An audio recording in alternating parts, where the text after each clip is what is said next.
Nos problématiques autour des risques professionnels concernaient surtout des difficultés lombaires et également au niveau des genoux.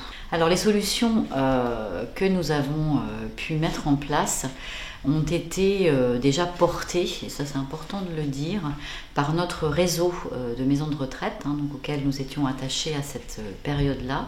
Dans un premier temps, moi j'ai pu bénéficier d'une formation d'une journée et il m'a fallu trouver au sein de l'équipe un professionnel qui aurait une appétence particulière sur cette question-là.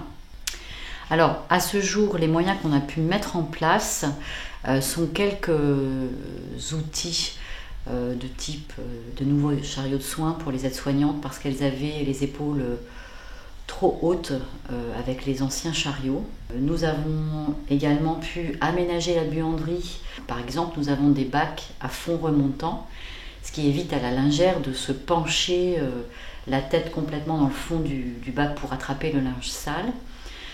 Également, en parallèle de cela, elle a une table à repasser professionnelle qui allège vraiment le poids du fer à repasser, comme elle y passe plusieurs heures par jour et par semaine.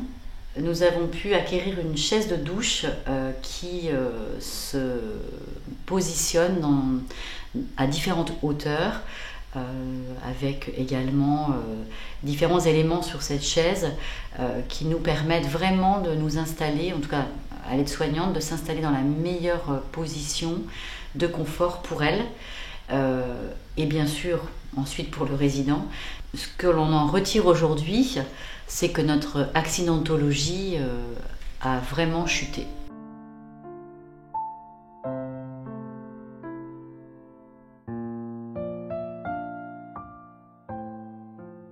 Nous avions un nombre considérable d'accidents du travail, notamment suivis d'un arrêt. Les zones les plus touchées étaient notamment le dos, avec le bas du dos, et le bas du dos avec la région lombaire qui est citée de nombreuses fois dans nos déclarations. Donc nous voulions construire une démarche de prévention des risques professionnels par la création d'un document unique d'évaluation des risques professionnels et d'un plan de prévention. Et nous nous sommes appuyés d'un contrat de prévention que nous avons signé avec la CARSAT. On a commencé par faire des observations. Ensuite, nous avons procédé à une étude des accidents du travail en reprenant l'ensemble de nos registres d'accidents du travail, en répertoriant les causes et les circonstances des accidents. Nous avons également proposé des questionnaires aux salariés où ils ont pu identifier les zones du corps qui étaient les plus touchées et évaluer leur douleur. Et on a fait un retour ensuite aux salariés à l'aide du médecin du travail qui leur a exposé les résultats du questionnaire. En cuisine, on a refait le circuit de la laverie pour qu'il y ait moins d'encombrement et moins de port de charge. Et on a également changé le lave-vaisselle qui intègre un traitement des résidus qui évite d'utiliser la douchette et notamment de faire un mouvement de l'avant-bras du bas vers le haut. Et on a installé des plans de travail neutres pour que le cuisinier ait moins de manutention à faire avec des ports de charge assez lourds. Ensuite, on a acheté également des lève-malades. Et les lève-malades ont été changés puisque les anciens étaient désuets. Donc maintenant, on a des lève-malades qui sont fonctionnels et modernes. On a également mis une marche en lingerie pour rehausser les machines à laver, ce qui permet aux lingères d'éviter de se pencher et de tendre le bras pour déverser le linge dans les bacs à fond relevables.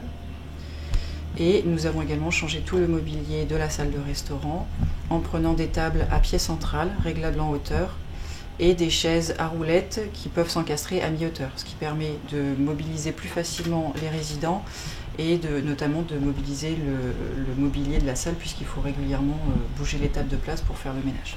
Aujourd'hui, c'est vraiment devenu dans la culture de l'établissement de veiller à la qualité de vie des salariés au sein de l'entreprise, d'être à l'écoute des moindres remarques, suggestions et propositions qu'on étudie aujourd'hui avec le nouveau CSE, le Conseil économique et social qui s'est mis en place. Donc c'est un sujet qui revient régulièrement, qui est traité avec les référents au niveau du personnel et on met en place, dès qu'on a des propositions, on essaie de les mettre en œuvre.